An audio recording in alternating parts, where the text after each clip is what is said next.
जयपुर से खबर है। सीकर में करीब 2000 करोड़ की माइंस मामले की जोधपुर हाईकोर्ट में सुनवाई का मामला है। क्षेत्राधिकार विवाद पर मुख्य न्यायाधीश की खंडपीठ करेगी अब मामले पर सुनवाई। ओजस्वी मार्बल मामले की अब मुख्य न्यायाधीश जस्टिस KR श्रीराम की खंडपीठ कल सुनवाई करेगी। माइंस डिपार्टमेंट की अपील पर शीघ्र सुनवाई की अनुमति दी गई है। Additional solicitor general RD Rastogi ने मामले को मेंशन किया। जोधपुर मुख्य पीठ में मुख्य न्यायाधीश की बेंच के समक्ष किया अपील को मेंशन। कहा, जयपुर हाईकोर्ट के क्षेत्राधिकार में हस्तक्षेप कर रही जोधपुर हाईकोर्ट जयपुर सचिवालय के आदेशों से सीकर में स्वीकृत हुई है हजारों करोड़ों की माइंस। ऐसे में दोनों ही तरह से जोधपुर हाईकोर्ट को सुनवाई का अधिकार नहीं है। एकलपीठ ने क्षेत्राधिकार को चुनौती देने वाली एप्लीकेशन को खारिज किया था। एकलपीठ के आदेश के खिलाफ दायर अपील पर शीघ्र सुनवाई का अनुरोध किया है। वहीं मुख्य न्यायाधीश की खंडपीठ कल अब केंद्र की अपील पर सुनवाई करेगी और साथ ही आज होने वाली सुनवाई में एकलपीठ को जानकारी एकलपीठ से साझा करने को कहा गया है।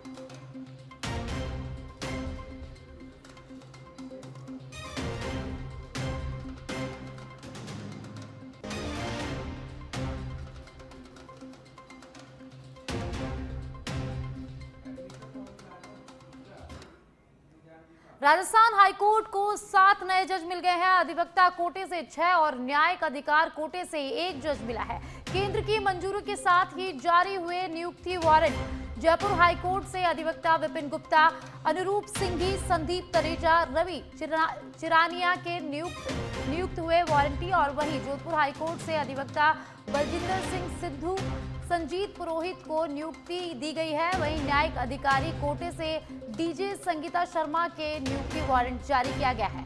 संभवतः कल सुबह हाईकोर्ट जोधपुर में इनका शपथ ग्रहण समारोह होगा।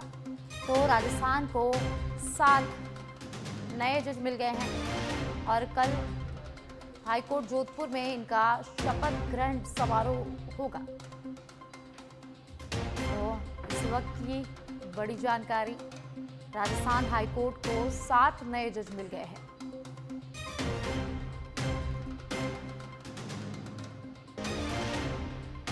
तो इस खबर पर ज्यादा जानकारी के लिए एसोसिएट एडिटर निजाम कंटालिया मेरे साथ जुड़ गए हैं। जानकारी उनसे लेते हैं। राजस्थान को 7 नए जज मिल गए हैं और कल जोधपुर हाईकोर्ट में इनका शपथ ग्रहण समारोह हो सकता है। क्या कुछ अपडेट है? बिल्कुल, देखिए कि एक लंबे समय से नियुक्ति का इंतजार किया जा रहा था और राजस्थान के लिए ये साल 2025 का साल बहुत लाभदायक रहा, या कहे बहुत जुडिशरी के लिए बेहद ही खुशीपूर्ण रहा, क्योंकि लगातार ज्वाइनिंग हो रही है। फरवरी से मार्च के बाद अब 7 जजों की नियुक्ति हुई है, जिसमें 6 अधिवक्ता कोटे से हैं और 1 न्यायिक अधिकारी कोटे से। संगीता शर्मा जो अजमेर डिस्ट्रिक्ट जज गई हैं, उनका भी अब इसमें दूसरी बार गया हुआ था नाम और उनका नियुक्ति का आदेश जारी हो गया।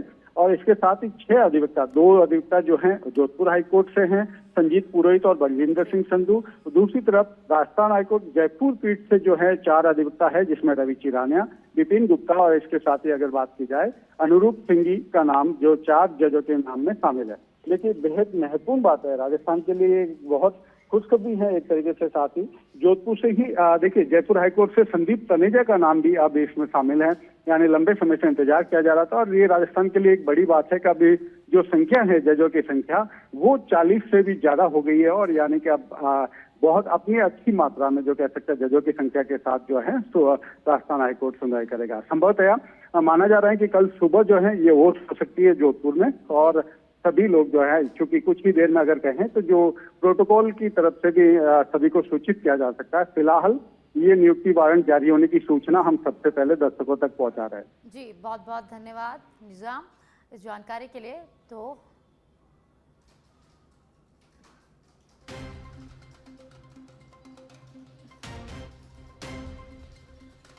उपराष्ट्रपति जगदीप धनखड़ का इस्तीफा, पूर्व CM अशोक गहलोत का बयान सामने आया। उपराष्ट्रपति जगदीप धनखड़ का इस्तीफा चौंकाने वाला है। अशोक गहलोत ने कहा कि यह इस्तीफा पूरे देश के लिए चौंकाने वाला है। जो स्वास्थ्य कारणों का हवाला दिया, उसको लेकर पूरे देश में चर्चाएं चल रही है। सबका कहना है कि स्वास्थ्य का कारण नहीं हो सकता और कोई कारण होगा जो अभी बाहर नहीं आया, क्योंकि अभी तक की हिस्ट्री में उपराष्ट्रपति का पहली बार इस्तीफा हुआ है। कई बार prime minister, president of India का हार्ट का ऑपरेशन होता है, तब भी इस्तीफा नहीं होता। राजस्थान के रहने वाले भी और किसानों के लिए पार्लियामेंट में वह हमेशा आवाज उठाते रहे। अच्छा, देखिए, ये घटना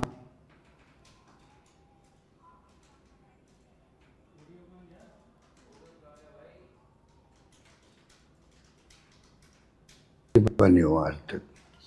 पहली ना पूरे देश को चौंकाने वाली, इसमें कोई दो राय नहीं, क्योंकि आज़ादी के बाद में उपराष्ट्रपति के पद से कोई इस्तीफा नहीं हुआ आज तक, पहली बार हुआ है। और जो कारण बताया गया कि स्वास्थ्य कारणों से मैं दे रहा हूँ, उसमें आम लोगों को भी और किसी को भी सच्चाई नहीं लग रही है, सच्चाई नहीं लग रही है। घटना इस प्रकार मोड़ ले रही है। एक तरफ तो प्रधानमंत्री जी जा रहे हैं, मोदी जी विदेशों में जा रहे हैं, कल परसों दौरे में, आज कल में जा रहे हैं। अचानक उपराष्ट्रपति का इस्तीफा होता है तो देश दुनिया में चर्चा बन गई। और धनखड़ साहब और राजस्थान के थे तो राजस्थान वासियों को बहुत धक्का लगा, क्योंकि किसानों की बात जो है वो पार्लियामेंट के अंदर भी और बाहर भी, जब मौका लगा किसानों के, जब आंदोलन हुए तब भी, अब भी लगातार उठाते गए हैं, उठाते गए। अभी तो कृषि मंत्री जी को उन्होंने खरी खोटी भी सुनाई थी थोड़े दिन पहले ही, और 10 जुलाई को अभी उन्होंने कहा कि मैं 2027 तक रिटायर होऊंगा। मैंने कहा था जोधपुर के अंदर 10 दिन पहले कि भाई चेयरमैन राज्यसभा और लोकसभा स्पीकर दोनों राजस्थान से हैं और दोनों दबाव में काम कर रहे हैं।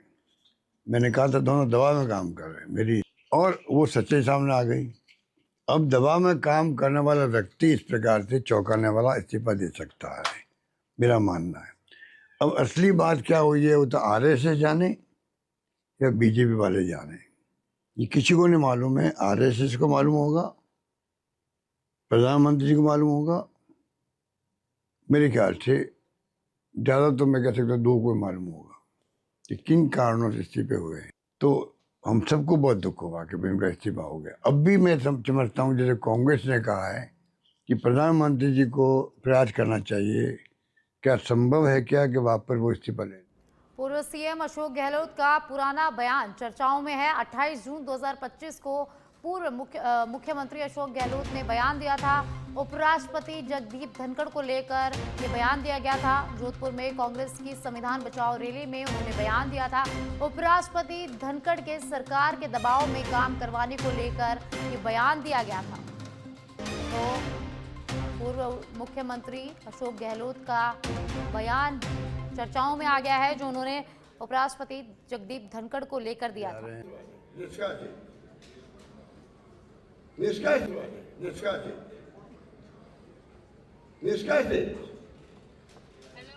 और अध्यक्ष जी बता दिया आपको किस प्रकार बिहेव करते हैं वो नेता परिवार के साथ में। लोकसभा हो, राहुल गांधी हो, खड़गे साहब हो, राज्यसभा के अंदर 11-12 बार जीता हुआ आदमी वो, लंबे समय तक वो मंत्री रहे राज्य में, या नेता प्रतिपक्ष लोकसभा में रहे, अब राज्यसभा में है कांग्रेस अध्यक्ष है। ज्यादा बिहेव किया जाता है। आपके उपराष्ट्रपति और जो हमारे राजस्थान के ही सम्मानित उपराष्ट्रपति और लोकसभा के ही राजस्थान के ही दोनों, मैं समझता हूँ जिस प्रकार व्यवहार कर रहे हैं, लगता है कि वो भी दबाव में काम कर रहे हैं। 2023 में अलवर शहर विधानसभा क्षेत्र से कांग्रेस प्रत्याशी रहे अजय अग्रवाल को पार्टी ने 6 साल के लिए निष्कासित कर दिया है। उन्होंने सोशल मीडिया पर प्रधानमंत्री नरेंद्र मोदी और अलवर सांसद भूपेंद्र यादव के अलावा वन मंत्री संजय शर्मा की तारीफ की थी, जिनको मई में नोटिस भी दिया गया था। उसका कोई जवाब नहीं देने पर अब पार्टी से उन्हें निकाल दिया गया है। जिला कांग्रेस अध्यक्ष योगेश मिश्रा ने कहा कि कांग्रेस पार्टी के प्रत्याशी होते हुए कांग्रेस पार्टी की विचारधारा के विपरीत काम किया है। वे खुद कांग्रेस और भाजपा दोनों से जुड़े हुए लोगों के साथ भूमि खरीद फरोख्त का काम करते हैं।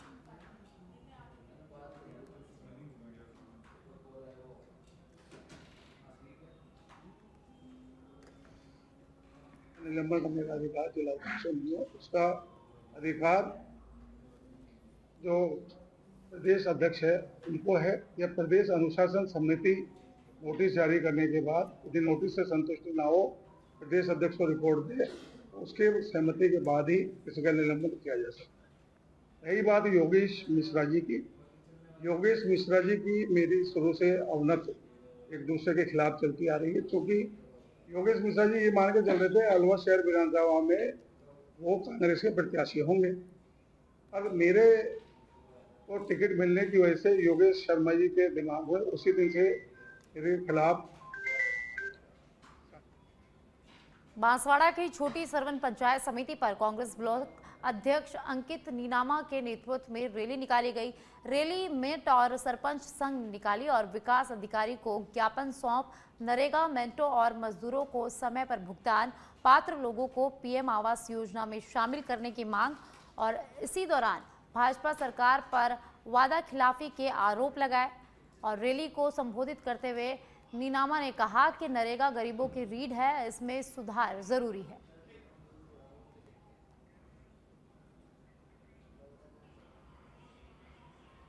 राजसमंद पहुंचे पूर्व मुख्य सचिव निरंजन आर्य एवं राजसमंद की नई एसपी डॉक्टर ममता गुप्ता ने श्रीनाथ जी की ग्वाल झांकी के दर्शन किए। मंदिर परंपरा अनुसार श्रीनाथ जी मंदिर के अधिकारी सुधाकर शास्त्री ने उनका उपरना ओढ़ाकर प्रसाद भेंट कर स्वागत किया। डीडवाना जिला कलेक्टर डॉक्टर महेंद्र खड़गावत ने भजनलाल सरकार के दिशा निर्देशों अनुसार जिले में राजस्व अर्जन से जुड़े विभागों की बैठक लेकर राजस्व लक्ष्यों के संबंध में आवश्यक दिशा निर्देश दिए। इस दौरान उन्होंने जिले के राजस्व अर्जन लक्ष्यों की समीक्षा कर खनन विभाग, वाणिज्य कर और परिवहन विभाग, आबकारी विभाग एवं पंजीयन विभाग के आवंटित लक्ष्यों के अनुरूप राजस्व अर्जन बढ़ाने और कर संग्रहण प्रणाली अधिक कुशल और पारदर्शी बनाने के उचित दिशा निर्देश दिए।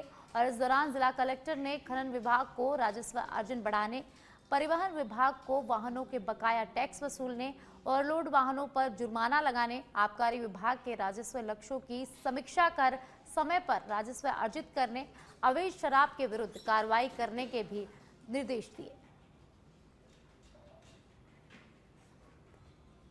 हरिद्वार से तो ये इस बार भोले बाबा को आप विराजमान करके ला रहे हो? नहीं, भोले जी पिछली साल भी ऐसा ही भोले लाया था। अच्छा, और अब के भी। अब ये वहाँ पे स्थापित करोगे मंदिर? हाँ जी, स्थापित करेंगे साहब। बांसवाड़ा जिला अस्पताल में स्वास्थ्य व्यवस्थाओं की अनियमितता एक बार फिर सवालों के घेरे में है।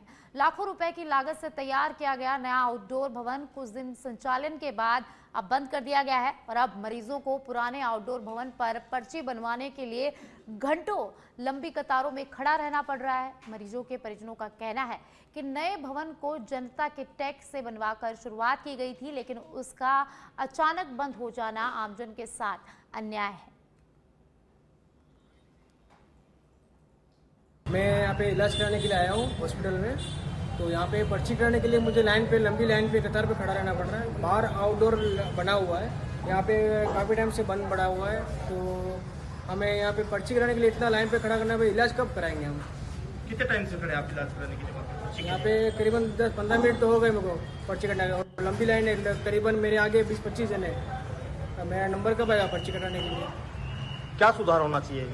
ये जो बाहर आउटडोर है उसको अगर ओपन खड़ा नहीं रह पाए, अभी कहाँ बैठेगा, कैसे क्या करेगा पर्ची कटाने के लिए? आप ही आए, आपके साथ में कोई परिवार के लोग? अजमेर के केकड़ी से खबर है, जहां मुख्यमंत्री भजनलाल शर्मा का आज केकड़ी दौरा है। दोपहर 1 बजे हेलीकॉप्टर से राजकीय पीजी कॉलेज ग्राउंड पहुंचेंगे सीएम भजनलाल शर्मा। स्थानीय विधायक शत्रुघ्न गौतम सीएम भजनलाल शर्मा का स्वागत करेंगे। केकड़ी में आयोजित विभिन्न कार्यक्रमों में हिस्सा लेंगे। 1250 करोड़ रुपए के विकास कार्यों का शिलान्यास और लोकार्पण करेंगे सीएम। उसके अलावा रक्तदान शिविर का भी अवलोकन करेंगे। मंत्री कन्हैयालाल चौधरी सहित कई विधायक मौजूद रहेंगे। तो अजमेर के केकड़े से खबर है, जहां आज मुख्यमंत्री भजनलाल शर्मा का दौरा है। मुख्यमंत्री भजनलाल शर्मा 1 बजे वहां पहुंचेंगे। विधायक शत्रुघ्न उनका स्वागत करेंगे। इसके अलावा 1250 करोड़ रुपए के विकास कार्यों का शिलान्यास और लोकार्पण करेंगे मुख्यमंत्री, और इसी दौरान रक्तदान शिविर का भी अवलोकन करेंगे। और मंत्री कन्हैयालाल चौधरी उनके स्वागत में रहेंगे और उनके साथ ही कई नेता भी उनका स्वागत करेंगे।